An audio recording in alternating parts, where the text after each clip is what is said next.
Vision 2030, madini ni maisha na utajiri.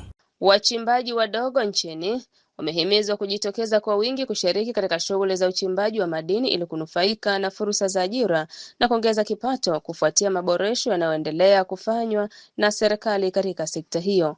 Wito huo umetolewa na mwenyekiti wa wachimbaji madini mkoa wa Mwanza, Sabana Malinja, wakati akizungumza na Mohab TV katika jukwaa la 5 la utekelezaji wa ushirikishwaji wa Watanzania katika sekta ya madini lililofanyika jijini Mwanza. Watanzania kwa ujumla ninawahimiza au nawaita tuungane nao upande wa madini, kwa upande wa uzalishaji wao wachimbaji wao wengi zaidi na zaidi, kwa sababu ni wizara ambayo sasa hivi ina uzalishaji mzuri na Watanzania kwa wingi wamepata ajira kutokana na wizara ya upande wa madini. Malinja amesema hatua za serikali za kuboresha mazingira ya uwekezaji na kurahisisha upatikanaji wa leseni zimeongeza ushiriki wa Tanzania katika sekta ya madini, huku uzalishaji ukiendelea kuimarika na kutoa mchango mkubwa katika ukuaji wa uchumi.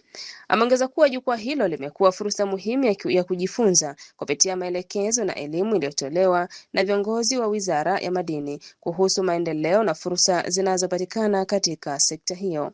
Nampongeza sana Waziri Mavunde, lakini pia napongeza sana wizara kwa ujumla na wenzake wanaosaidiana, lakini pia nampongeza sana Rais wetu Samia Suluhu Hassan kwa kazi nzuri ambayo Watanzania anawatendea haki, kama vile wachimbaji wadogo wamepewa maleseni, Watanzania walio wengi wamepata maleseni kupitia idara hii ya madini.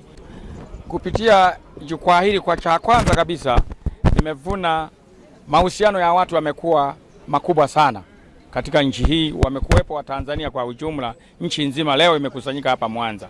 Kwa hiyo cho nimevuna, lakini pia maelekezo yaliyotolewa na waziri na mafundisho ambayo yameonekana hapa kwa Watanzania tunayo haja ya kujivunia, kwa sababu tumepata mambo mengi ambayo tumejifunza kupitia leo. Akihitimisha, Malinja amewataka Watanzania kuendelea kutumia fursa zilizopo katika sekta ya madini kwa kushiriki kikamilifu katika shughuli za uchimbaji, akieleza kuwa hatua hiyo itachangia kuongeza ajira, kipato cha wananchi na ukuaji wa uchumi wa taifa.